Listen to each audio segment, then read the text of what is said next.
muita gente que ora, mas não se consagra por meio da oração. Tem muita gente que louva, adora, mas não se consagra por meio da adoração. Tem muita gente que conhece Bíblia, mas a Bíblia não leva para a consagração. De Gênesis a Apocalipse conhecem todos os versículos, mas a palavra que conhecem não lhes muda. O problema não é o conhecimento que têm, o problema é que eles não são carregados pelo conhecimento que têm. O teu espírito e a tua alma também precisam de se alimentar. A alimentação do teu espírito, ela vem por intermédio da consagração.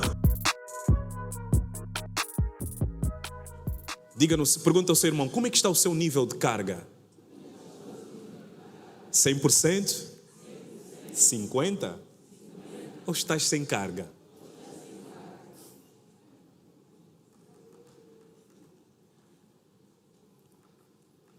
Muito bem, nós vamos decorrer aqui sobre esse tema. Eu vou procurar ser cirúrgico, por causa do tempo. Ontem, vós bem sabeis que algo um tanto quanto inesperado aconteceu na Europa.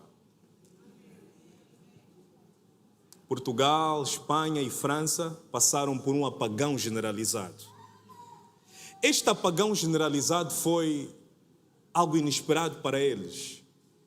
E eles não estavam preparados para lidar com este apagão, o qual muito se diz que foram várias origens, mas falaram de uma coisa climatérica e tal, mas ainda não se sabe ao fundo, desconhece-se o que é que levou a esta situação de apagão geral, generalizado.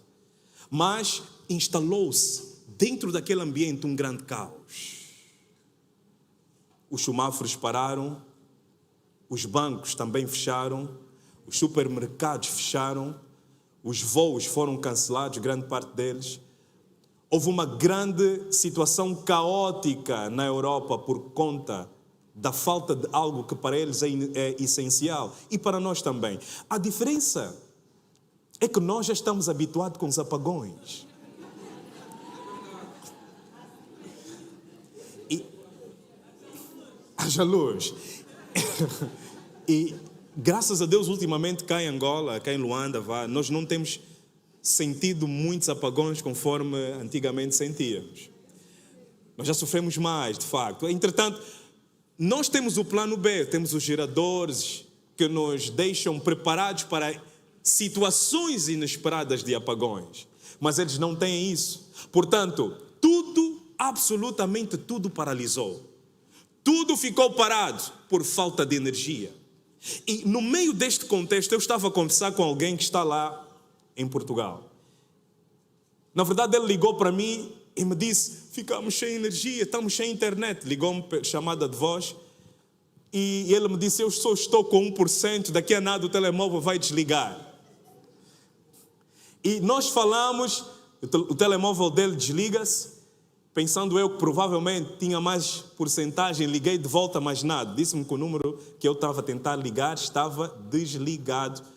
E pronto, ele ficou sem carga. Eu estava a meditar sobre essa situação e o Espírito Santo começou a falar comigo sobre isso. Você sabia que Deus pode nos levar para mensagens com coisas tão simples? Na verdade, Deus está sempre a falar. E o Espírito Santo soprou no meu ouvido uma verdade. Ele disse, muitos cristãos estão assim também. Como? Perguntei. E ele disse, medite sobre isso. O telemóvel da pessoa que está a falar contigo é melhor do que o teu. Tem muitas funcionalidades que o teu não tem. Tem grandes aplicações. Tem até saldo, mas não tem algo essencial. Não tem carga. Tem funcionalidades, mas todas as funcionalidades estão inoperantes por falta de carga. O problema não são as funcionalidades que tem. O problema é a falta de carga.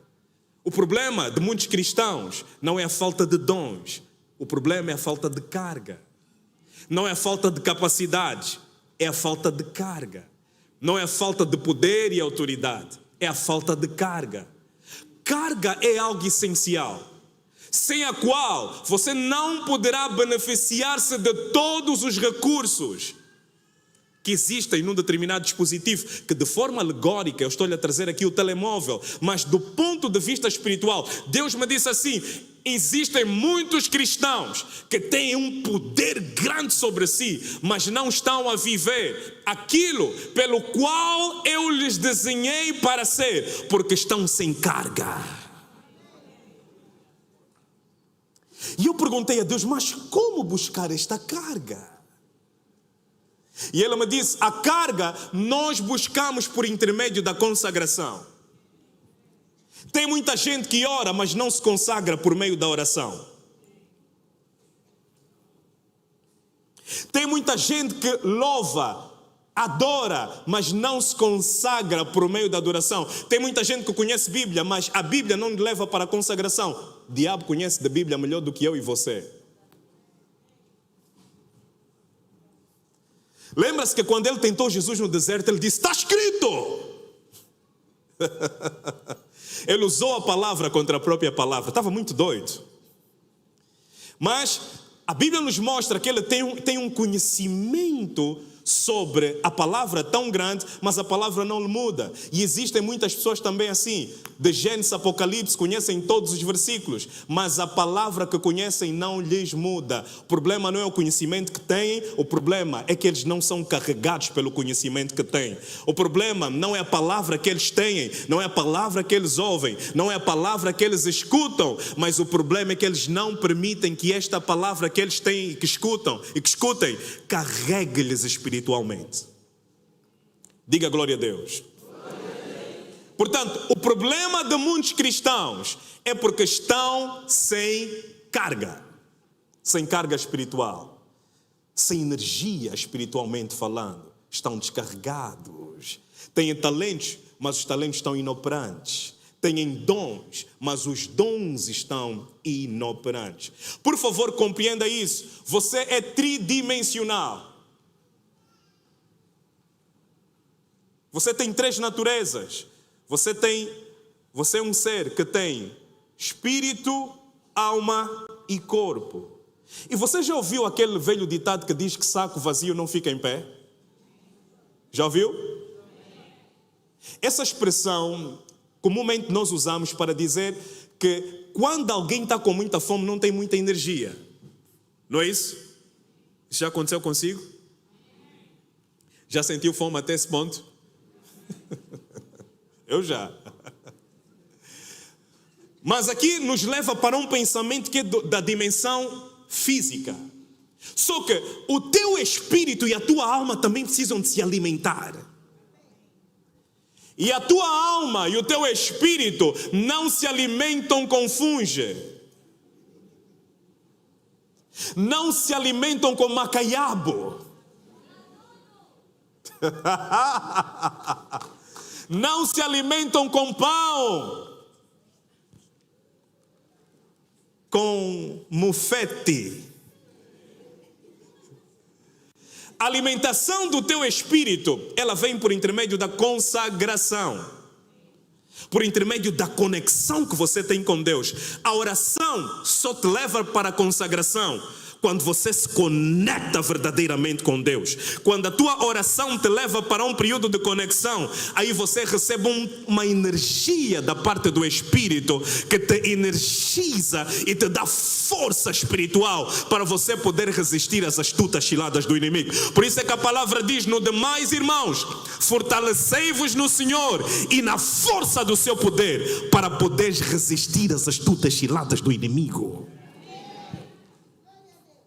Diga glória a Deus. Glória a Deus. Diga aleluia. Aleluia. Portanto, compreenda isso, por favor, compreenda. Aquilo que é invisível afeta o visível.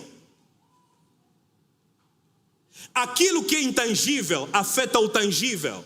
Se você não estiver bem do ponto de vista espiritual, o teu físico também será atingido por isso. Se você não estiver bem mesmo do ponto de vista emocional, você também não vai conseguir dormir bem. Está a ver aquelas pessoas que estão muito preocupadas com uma situação e não conseguem dormir? Já viu alguém assim tão preocupada? Me estão a dizer, pastor, esse mesmo sou eu.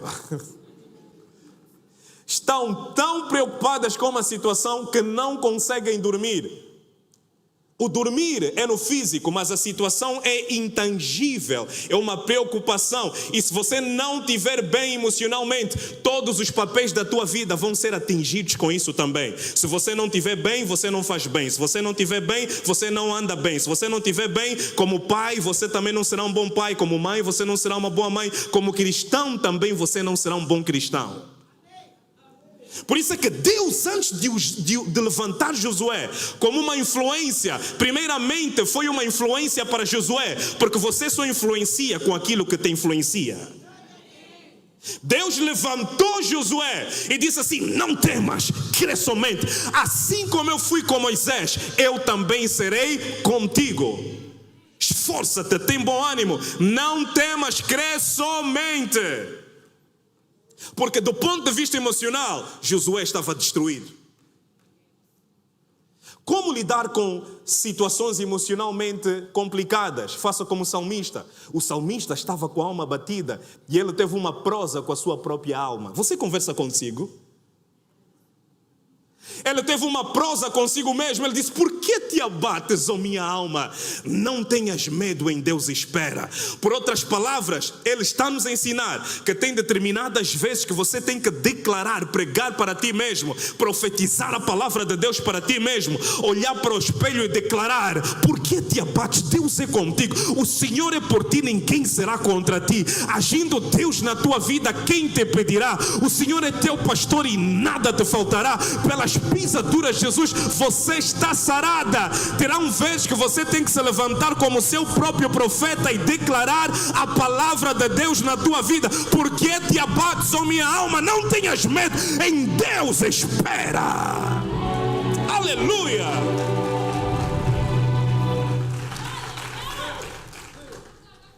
Diga glória a Deus. Diga aleluia.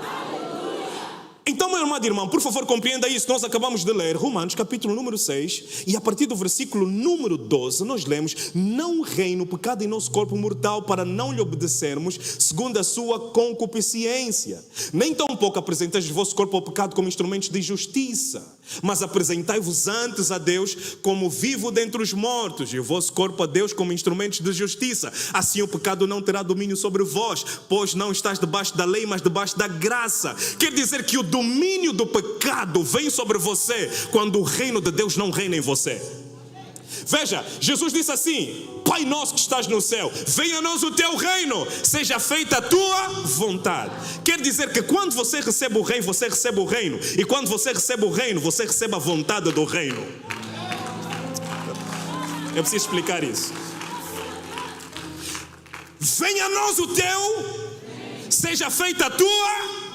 Você só terá capacidade de fazer a vontade de Deus quando o reino de Deus estiver implementado em você. Não existem mulheres irresistíveis.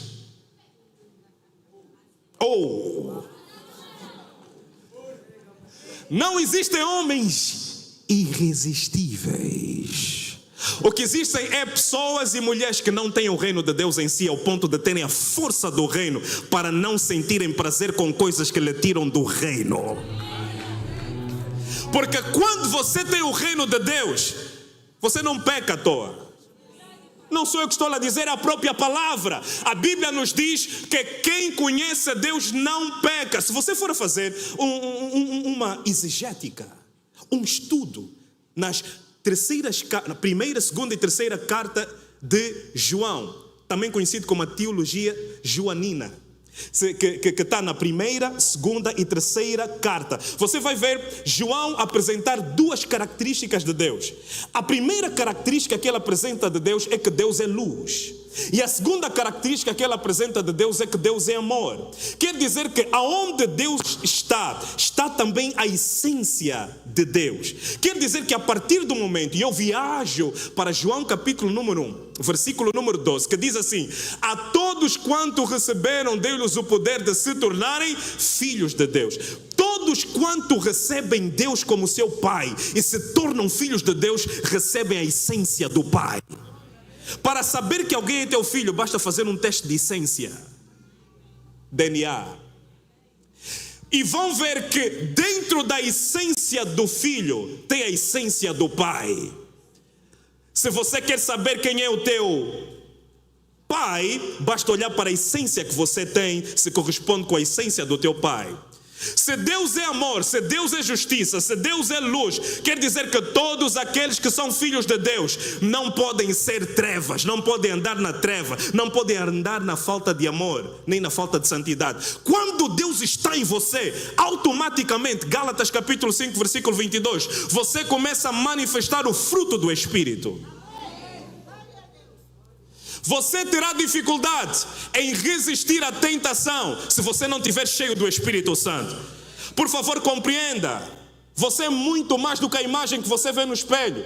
Você é muito mais que os 266 ossos que tens. Você é muito mais que os 650 músculos que tens. Você é muito mais do que esta linda mulher que tu és, do que esse lindo homem que tu és. Você é muito mais do que essa make-up que colocas todas as manhãs. Você é um espírito, é uma alma e é um corpo. Quer dizer que quando você se carrega no espírito, quando você se carrega na alma, quando você se carrega em Deus, Deus te dá graça para você ir para o centro da vontade do Senhor. Diga glória a Deus.